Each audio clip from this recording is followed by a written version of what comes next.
Mac Ganesh నిమజ్జనం సందర్భంగా tank bund పరిసరాలన్నీ కూడా డీజే పాటలతో గణపతి బప్ప మోరియా నినాదాలతో మొత్తం కూడా హోరెత్తిస్తున్నారు. హైదరాబాద్ వీధులన్నీ కూడా గణనాథుని శోభాయాత్రతో భక్తుల గణనాథుని నామస్మరణతో కూడా కిక్కిరిసిపోయాయి. డీజే పాటలతో గణనాథుడిని ఎంతో సంతోషంగా సంబురంగా గంగమ్మ ఒడికి చేర్చే శోభాయాత్రను కూడా భక్తులు దగ్గరుండి చేస్తున్నారు. సో గణనాథుడు ఎక్కడెక్కడి నుంచి తీసుకొని వస్తున్నారంటే రకరకాల రూపాలలో గణనాథుడు కొలువై మొత్తానికి 10 రోజులు ఘనంగా పూజలు అందుకొని గంగమ్మ ఒడికి చేరుకుంటున్నారు. ప్రస్తుతం మనం ఎన్టీఆర్ మార్గ్ దగ్గర పరిస్థితి ఏ విధంగా ఉందో మా ప్రతినిధి శృతి లైవ్ నుంచి అందించడానికి సిద్ధంగా ఉన్నారు. శృతి, చెప్పండి, ఎన్టీఆర్ మార్గ్ వద్ద గణనాథుని శోభాయాత్ర ఏ విధంగా ఉంది, అక్కడ పరిస్థితి ఎలా ఉంది, పూర్తి డీటెయిల్స్ ఏంటి? ఇక్కడ మనం గమనిస్తే కూడా ప్రస్తుతం ఇక్కడ ట్యాంక్ బండ్ పరిసర ప్రాంతాల్లో కూడా అంత భక్తజన సంద్రంగా మారింది.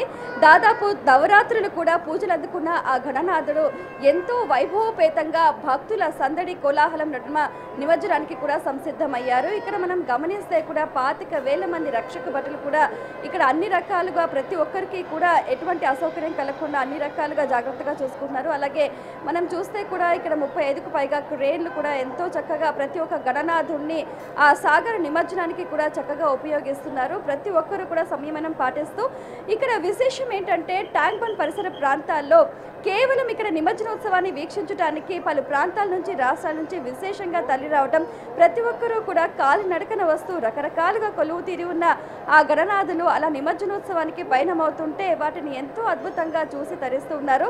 ఇక్కడ మనం చూస్తే కూడా భక్తుల కోలాహలం ఆ సందడి మనకు చాలా అద్భుతంగా కనిపిస్తూ ఉంది. ఇక్కడ ఎన్టీఆర్ మార్గ్ క్రేన్ నెంబర్ 4 దగ్గర కూడా ఇక్కడ కిక్కిరిసిపోయిన జనం కూడా మనం చాలా స్పష్టంగా చూడొచ్చు.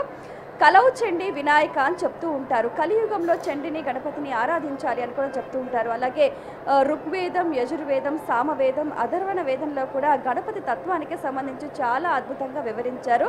భాద్రపద మాసంలో శుక్లపక్షం చవితి నుంచి చతుర్దశి వరకు దాదాపుగా నవరాత్రులు కూడా గణనాథుడిని పూజించిన అనంతరం గణపతి నిమజ్జనోత్సవం ఇలా జల ప్రవేశం చేయటం కూడా సంప్రదాయంగా అనాది కాలం నుంచి కూడా వస్తుంది. ఋషుల సంప్రదాయానికి అనుగుణంగా కూడా భక్తులంతా కూడా ఆ రీతిలో గణనాథుడికి వీడ్కోలు పలుకుతూ బై బై గణేష అంటూ కూడా తమ వారి భావాలని స్పందనని కూడా వ్యక్తం చేస్తున్నట్టుగా మనకి ఇక్కడ కనిపిస్తుంది. ఇక్కడ వయో వర్ణ వర్గ విభేదం లేకుండా ప్రతి ఒక్కరూ కూడా ఈ ఉత్సవాల్లో పాల్గొనటం అనేది కూడా మనకు విశేషం. మన భారతీయ సంస్కృతి సంప్రదాయాలకు అనుగుణంగా కూడా మనం ఏ ఉత్సవం జరుపుకున్నా అందులో ఎన్నో ఆంతర్యాలు, మరెన్నో అర్థాలు, ఎన్నో అంతరార్థాలు కూడా దాగి ఉంటాయి. అందులో ముఖ్యంగా గణపతి ఆరాధన అనేది మనకు ఎన్నో విషయాలను కూడా తెలియజేస్తూ ఉంటుంది. మనం గమనిస్తే గణానాంత్వ గణపతి అంటూ కూడా ఋగ్వేదం మనకు శ్లాఘిస్తూ ఉంటుంది. అలాగే ముదాకరాత్త మోదకం అంటూ కూడా ఆది శంకరాచార్యుల వారు గణపతిని ఎంతో అద్భుతంగా స్తుతించారు.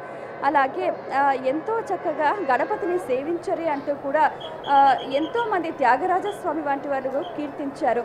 అలాగే మనం గమనిస్తే కూడా ఎంతో చక్కగా లలితా సహస్రనామంలో కూడా కామేశ్వర ముఖాలోక కల్పితా శ్రీ గణేశ్వర మహాగణేష్ నిర్వహణ విఘ్నేంద్ర ప్రదర్శిత అంటూ కూడా చాలా చక్కగా అమ్మవారి నవ్వు నుంచి కూడా ఉత్పన్నమైన గణపతి అంటూ కూడా ఆ స్వరూపాన్ని అద్భుతంగా వర్ణించారు. అంటే మనకి ఇక్కడ తెలిసే విషయం ఏమిటి అని అంటే పురాణాలు కానీ వేదాలు కానీ శాస్త్రాలు కానీ అనాది కాలం నుంచి కూడా గణపతి ఆరాధన, దాని వైవిధ్యం, దాని ప్రాశస్త్యం అనేది కూడా మనకు స్పష్టంగా తెలుస్తుంది. దానికి అనుగుణంగానే కూడా దేశ విదేశాలలో కూడా గణపతి పూజ అలాగే నిమజ్జనోత్సవం ఎంతో చక్కగా నిర్వహిస్తూ ఉన్నారు.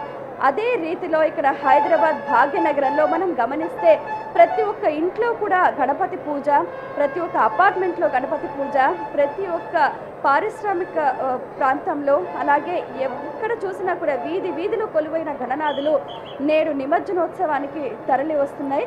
మరి ఆ విగ్రహాలను, ఆ సౌందర్యాన్ని, అలాగే ఆ మూర్తులను కూడా చూసి తరించడానికి కూడా ఇక్కడ భక్తజన సందర్భం అంతా కూడా క్యూ కట్టిన సందర్భం మనకు కనిపిస్తూ ఉంది. ఎంతో చక్కగా అందరూ కూడా కాలినడకన నడుస్తూ అలా ప్రతి ఒక్క గణనాథుని స్వరూపాలని కూడా దర్శిస్తూ ముందుకు సాగిపోతూ ఉన్నారు. ముద్గల పురాణం ప్రకారంగా కూడా మనకు 32 ఆకృతుల గణపతులు అనేవి కూడా చాలా స్పష్టంగా తెలియజేశారు. ఒక్కొక్క గణపతి ఆకృతి ఒక్కొక్క విధంగా ఉంటుంది. ఎవరికి ఏది కావాలో అటువంటి ఆ సౌభాగ్యాన్ని అందిస్తూ ఉంటారు గణనాథుడు.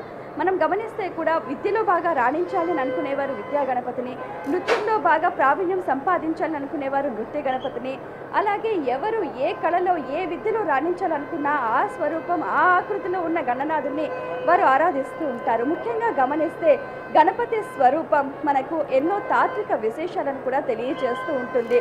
గణపతి ఆ ముఖం గజముఖం, గజవదనం హస్తిముఖం మనకు శుభస్సును శ్రేయస్సును ఐశ్వర్యాన్ని కూడా అందిస్తుంది. మరి అటువంటి ఆ గజవదనుణ్ణి కూడా ఆ పార్వతీ తనయుణ్ణి అలాగే వివిధ ఆకృతుల్లో కొలువైన ఆ గణనాథులు ఇలా నిమజ్జనానికి తరలి వెళ్తున్న ఆ దృశ్యం ఇక్కడ ఎప్పటికక్కడ కూడా ప్రత్యక్ష ప్రసారం ద్వారా బిగ్ టీవీ మీకు అందిస్తూ ఉంది. సో ఆద్యంతం ఆసక్తికరంగా ఉదయం నుంచి ప్రారంభమైన ఈ నిమజ్జనోత్సవాలు కూడా ఎంతో అట్టహాసంగా కూడా ముందుకు సాగిపోతూ ఉన్నాయి. మనం గమనిస్తే కూడా ఉదయం మనకు ఎంతో బాలాపూర్ లడ్డు వేలంతో కూడా ఉత్సాహంగా మొదలైన ఆ నిమజ్జనోత్సవ కార్యక్రమాలు కూడా మధ్యాహ్నం అయ్యేసరికి ఖైరతాబాద్ గణనాథుని చాలా అట్టహాసంగా నిమజ్జనం చేశారు. ఆ తరువాత మనకు జంట నగరాల్లో చుట్టుపక్కల ప్రాంతాల్లో కొలువైన గణనాథులు వేల సంఖ్యలో ఉన్నాయి.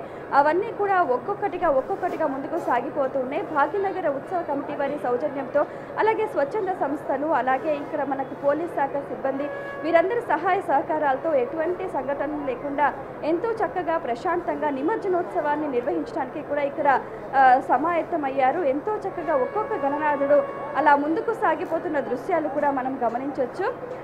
ఇక్కడ మనకు ఈ ఉత్సవాలు అనేవి కూడా మనకు భిన్నత్వంలో ఏకత్వాన్ని కూడా సూచిస్తూ ఉన్నాయి. ఎంతో చక్కగా ఇక్కడ ఈ వాతావరణం ఈ కోలాహలం ప్రతి ఒక్కరూ కూడా ట్యాంక్ బండ్ దగ్గర జరిగే నిమజ్జనోత్సవాన్ని కనులారా వీక్షించి ఆనందించడానికి కూడా చాలా ఉత్సాహాన్ని చూపిస్తూ ఉన్నారు. మరి ఇక్కడ జరిగే విశేషాన్ని కూడా ఆద్యంతం ప్రత్యక్ష ప్రసారాల ద్వారా బిగ్ టీవీ ఎప్పటికప్పుడు మీకు అందిస్తూ ఉంటుంది. So over to studio. Right, Shruti. Thanks for the updates.